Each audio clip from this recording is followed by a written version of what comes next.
time to talk about a Mario game today. I already talked about Super Mario Sunshine and Super Mario Land previously, and you might be thinking it would probably make the most sense if I talked about Mario 3D World plus Bowser's Fury today, since that game is the newest.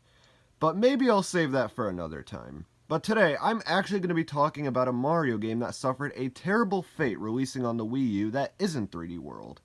And that game is Super Mario Maker. Now, of course, this isn't the only Super Mario Maker game out there. There's Super Mario Maker on the 3DS, and how could we possibly go on without talking about Super Mario Maker 2 on the Nintendo Switch? But Super Mario Maker was the first game in the series, and it was actually released to celebrate the 30th anniversary of Super Mario Bros. Back in September 2015, while we here in 2021 just wrapped up the 35th anniversary of Super Mario Bros. How has it been 5.5 years already? And plus, Super Mario Maker releasing was a big deal, not just because it was released to celebrate the 30th anniversary, but also because this is the first Mario game that actually lets you make your own Mario levels. No other Mario game had this, until now, or actually on the game's release date. This is something us Mario fans have dreamed about doing for years. So to finally get something we've been asking for forever is awesome. And it's also a really big moment for me too, because just like everybody else, I always really wanted level making in Mario games for a long time. Man, and that memory when I first thought about wanting to make levels in Mario games was such a big moment. It was a long time ago, but I still remember that memory like it was yesterday. New Super Mario Bros. U is such an awesome game. It has incredibly awesome multiplayer, awesome power-ups, and great level design. But it just makes me wonder, how much cooler would New Super Mario Bros. U, and basically the entire New Super Mario Bros. Series, be if it lets you make your own levels? That would be awesome, and it would encourage anyone to replay this game. But alas, maybe I'm getting a bit too ahead of myself. But it would be cool, though, I'll admit. But yeah, maybe I'm just getting a bit ahead of myself. How long has that been there? But with Super Mario Maker 2 being a thing since June 2019, it begs the questions. Is the original Mario Maker still fun? Is it still a game worth playing in 2021? Is there still a reason to return to this? And is it time for me to finally stop asking myself questions and start talking about Mario Maker yet? Well, at least for the last answer, yes. The other answers you'll find out in the video itself. So now, let's talk about Super Mario Maker.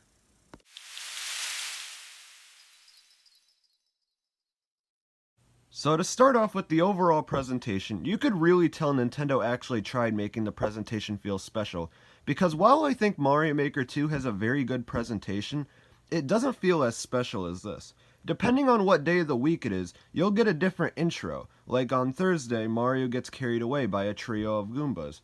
And it gets even better on the title screen, where by tapping on each letter of the Super Mario Maker logo, something odd occurs, like by tapping the M on the logo and turning it to a W makes it Super Wario Maker. Just keep your hopes up. It'll happen eventually.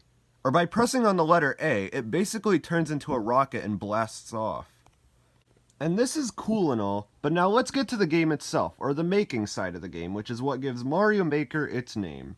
Here, you use the Wii U gamepad's touchscreen to bring down level-making elements like a Goomba or a Warpipe and place them into the spot you desire. You could actually choose from 4 different game styles to make levels in, like Mario 1, Mario 3, Mario World, and New Super Mario Bros. U. Not trying to nitpick or anything, but I'm a bit disappointed how there's no Mario Land styles here, or even Mario Bros. 2. You included 3, why not 2? And considering this game was made specifically for Super Mario Bros.' 30th anniversary, why isn't there a style for the All-Stars version of Mario 1? That would have been so cool, especially if it was an unlockable. But it isn't, and because this game wasn't made with me in mind first, I am going to have to give the game a terrible review. Alright, the absence of extra game styles isn't anything to shun this game for, at least for now, but it would have been nice to have more games to choose from. And the overall level making experience is pretty good too. If you make a mistake, use Mr. Eraser to erase your mistakes. But if you want to undo something, then good ol' Undo Dog's got you covered. Course Bot is used to save your newly made courses. You could actually change the cursor you use from this boring little cursor of Mario's glove to Mario's full arm or even a cat paw. It's the little things that matter most. And you could actually change the size of enemies or even change the enemies in some ways, like giving a Goomba a mushroom to make it bigger, giving some enemies a pair of wings, shaking a normal coin for it to become a red coin. You know, everyday Mario stuff. You also have access to power-ups like the Super Mushroom, the Fire Flower, the Superstar, and depending on which style you're using, you have access to the Tanuki Leaf, the Super Leaf, Yoshi, or even the Propeller Mushroom. Neat. You could even place up to 3 Bowser Jr.'s in a level, and even Bowser himself by shaking him. You could actually change where you want your levels to be in, like Grassy Plains, the Underground, Underwater, Ghost House, Airship, and even Bowser's Castle. For some reason, there's no snow worlds, no forests, no deserts. What is the deal here, Nintendo?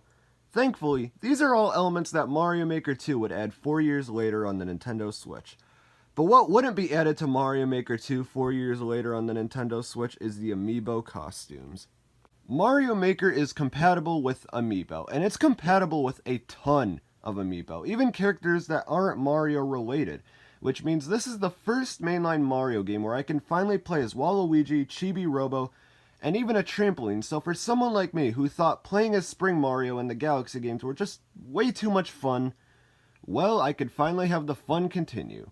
And I remember back when Mario Maker 1 was supported, Nintendo actually used to add more character costumes to the game through event courses, where after completing a level based off of that character's specific game, like Professor Egad exploring a haunted mansion, a level based off of Captain Toad. And sure, in the games, Captain Toad can't jump, but here in Mario Maker, he certainly can. There's a costume and level based off of Shaun the Sheep. That's, well, it's certainly something, I'll give him that. What's next, Hello Kitty? I was kidding! But the problem with Amiibo Costumes is about how they're only available in the Super Mario Bros. 1 style. I mean, sure, Mario 1 is the most basic style in the game, so I guess it gives the level makers more of a reason to make levels in this style than, say, New Super Mario Bros. U. Another power-up in this game is the Skinny Mushroom, and by grabbing it, it turns Mario into Skinny Mario. And just by looking at him with this power-up, I suddenly realize that this thing is absolutely terrifying. He can actually run faster and jump much higher than Luigi ever could, but he's still something that'll make you question your life choices. But the overall level making experience of the game is very enjoyable, and it's really only one of the few games on the Wii U that truly utilizes the Wii U gamepad in cool ways. Sorry, Star Fox Zero. But it's missing a ton of stuff that is basically considered a necessity in 2D Mario levels, like slopes. Not to mention, no Koopalings, no Bonsai Bills, none of that. But we do have the sound effect frog, though. Here you can choose from a bunch of different sound effects to feature in your levels, like audiences applauding, a random dude screaming, and whatever the hell this is. You could even place music in your levels, like boss music, and also happy music, like for when you beat a boss or something like that. You could even record your own sound effects too, and I don't know if anyone actually used this feature. But did you actually know that by shaking a muncher a couple times in the level maker and by killing all the flies on screen, you could play a secret fly killing game where the main goal is to kill all the flies with the Wii U gamepad before time runs out. There's 3 levels here, and the first 2 levels are pretty straightforward with killing all the flies, but the final level has you trying to kill... What is that? But one more thing I'm going to talk about with the making side of Mario Maker is the effects of the 8-bit Super Mario Bros. Amiibo. This was released alongside Mario Maker, and it's awesome. It came in 2 separate colors, one of which being the classic colors, which represents how Mario looked on the NES, and the modern colors, which Mario still looks the same here, except his colors resembles what he looks like nowadays. And by scanning it on the gamepad, you'll cause a Mega Mushroom to come down in the Super Mario Bros. Style only, much like the costumes. And by grabbing the Mega Mushroom, Mario gets big, and the game has a very cool CRT filter now. And along with that, enemies change visually to resemble Mario himself, like red piranha plants, Goombas, and other enemies with hats and mustaches, including Bowser. He's his own worst enemy now. and instead of cannonballs gets shot out of cannons, instead it shoots out mini Luigis. Huh. And I thought having a level based off of Shaun the Sheep was crazy. No.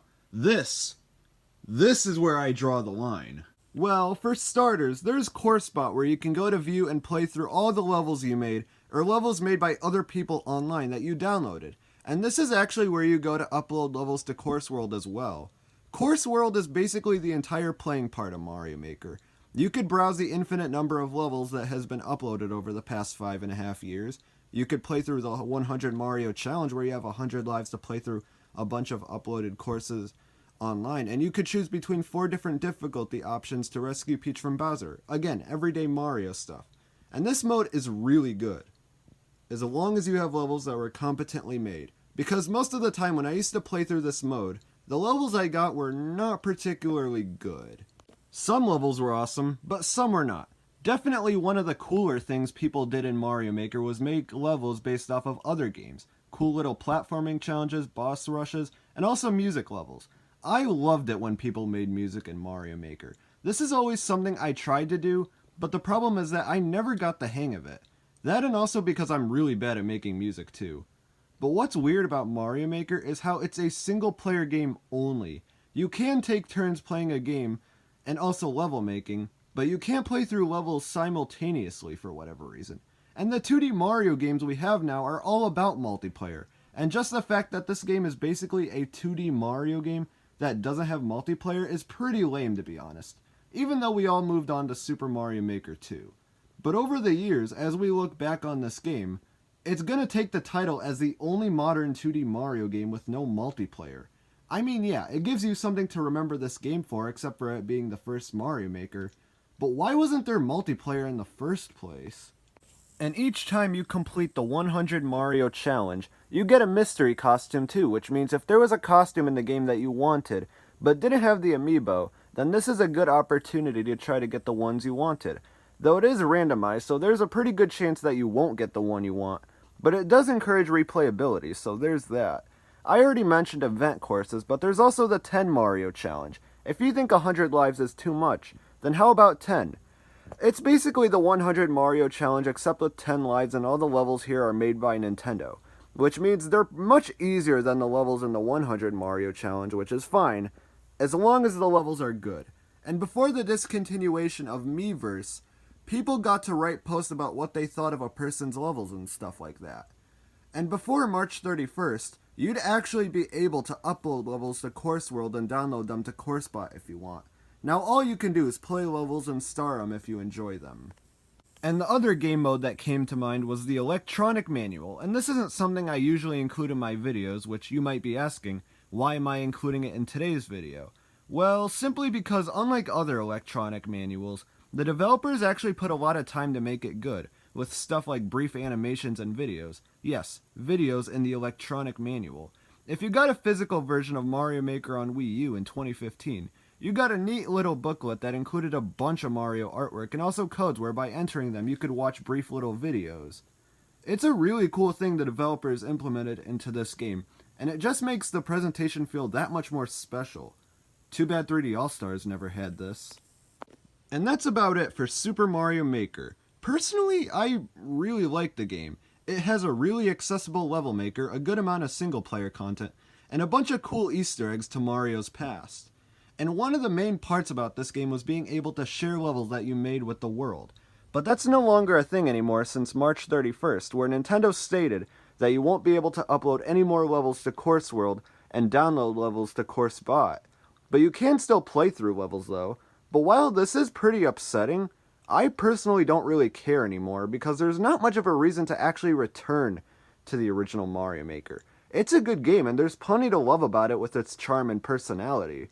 But with Mario Maker 2 being better in basically every possible way, I think you should probably play that game instead because that game has much more content than Mario Maker 1. You got stuff like a story mode, more level making elements, slopes are here, online multiplayer is a thing, and you could even make your own world maps. Seriously, Mario Maker 1 looks like a prototype compared to this game, and that's why I say get 2 instead of 1. It's definitely fun to look back on to see how the Mario Maker games started out, but it's just not enough to make me prefer it over 2. That and also because Skinny Mario isn't in the sequel either. Don't worry, you could thank me later. But anyways, thank you so much for watching. If you enjoyed the video, then please consider subscribing and checking out my other videos on my channel where you'll find more videos like this one. And I'll see you next time.